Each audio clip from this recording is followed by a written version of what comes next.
Welcome to a series called The End of Times, where we're going through the book of Revelation verse by verse to see what it is we can expect to happen, but more importantly, what it is we should be doing in the end times. And as we've gone through this book of Revelation, where we are is we've made it to chapter 16, and we've been talking for the last several episodes about the final plagues on the earth from God that completes the wrath of God, and that is in the form of 7 plagues, which is in the form of 7 bowls poured out onto the earth from 7 angels. And we've just finished up the 6th bowl, so we're hitting that 7th bowl now. And as we talk about the 7th bowl of the plagues from the wrath of God, it's an important moment in time as far as the timeline goes, and that's kind of where we're going to be focused today. So we're going to pick it up where we left off in Revelation 16, starting verse 17. Then the angel poured out his bowl into the air, and a loud voice came out of the temple of heaven from the throne, saying, "It is done." And there were noises and thunderings and lightnings, and there was a great earthquake, such a mighty and great earthquake as has not occurred since men were on the earth. Now the great city was divided into 3 parts, and the cities of the nations fell. And great Babylon was remembered before God, to give her the cup of the wine of the fierceness of his wrath. Then every island fled away, and the mountains were not found. And great hail from heaven fell upon men, every hailstone about the weight of a talent. And men blasphemed God because of the plague of the hail, since the plague was exceedingly great. There's quite a bit going on as the angel poured out this bowl of plague.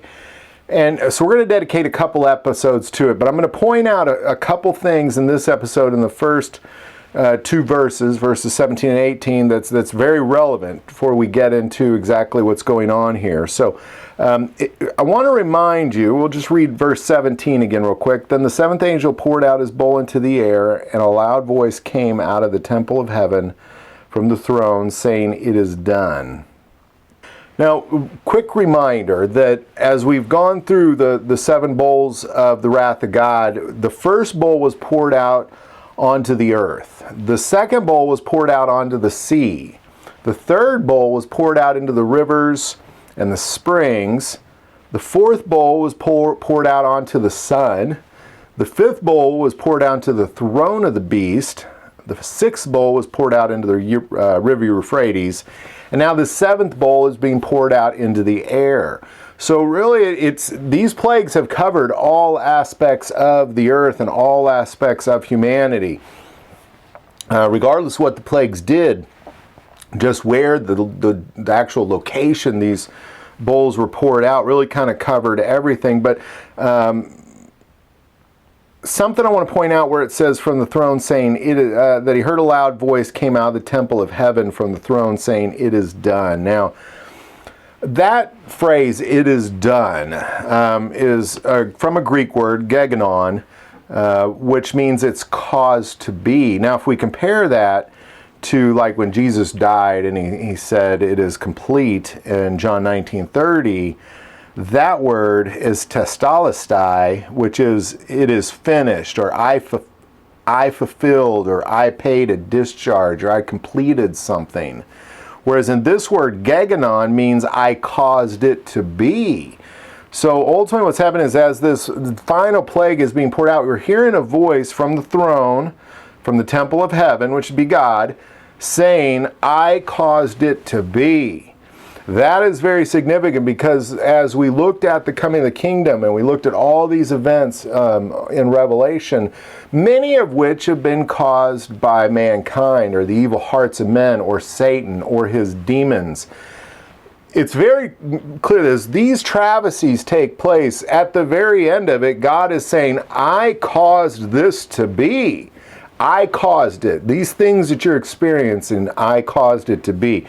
I think that's a much better way of describing it than "it is done." It is done essentially means all things are finished, and that's not what's taking place here. There's still quite a bit to go on. But he's saying, "I caused it to be." And then it says, there were noises and thunderings and lightnings, and there was a great earthquake, such a mighty and great earthquake as had not occurred since men were on the earth. Now, I want to take a moment and talk about this verse 18. where he says there's noises and thunderings and lightning, and there was a great earthquake.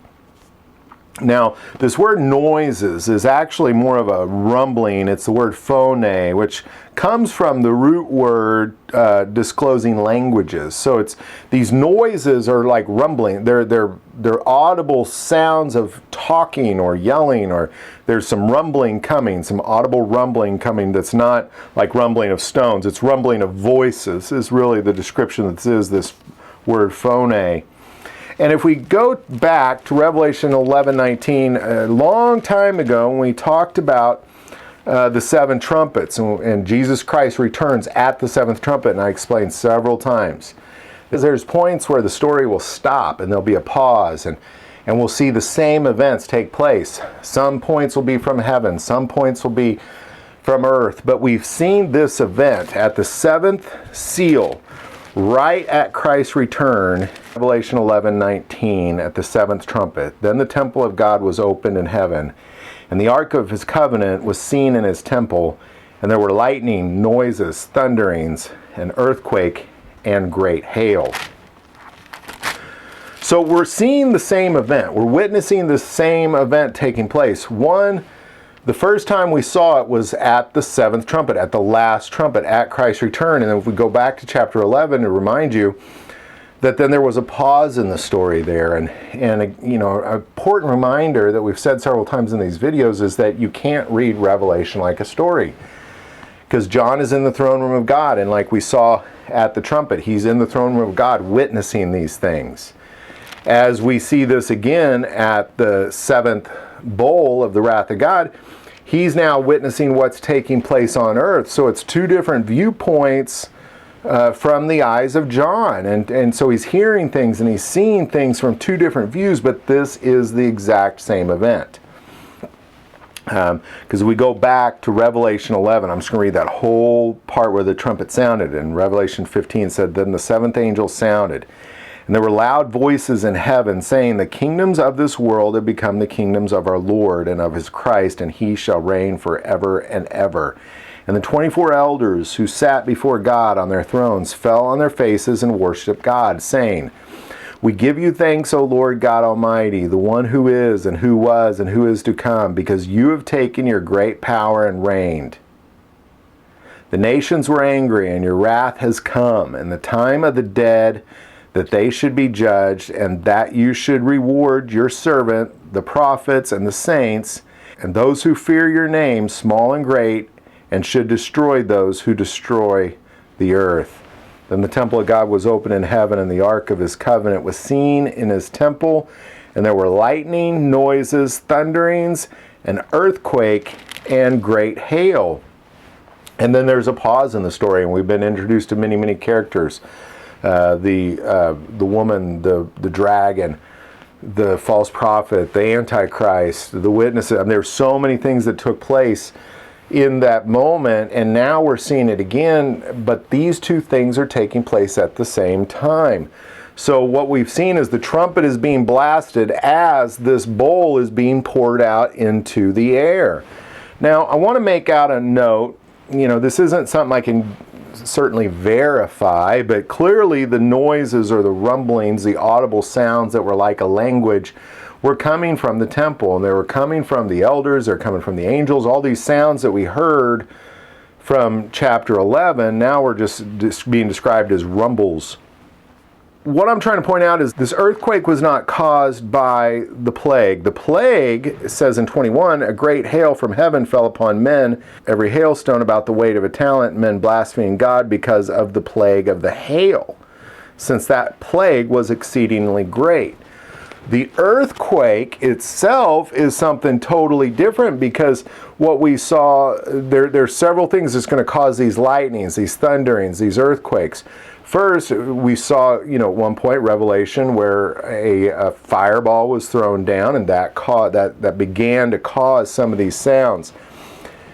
But if we go to Zechariah, right at Christ's return, because I want to remind you, this is happening at the seventh trumpet.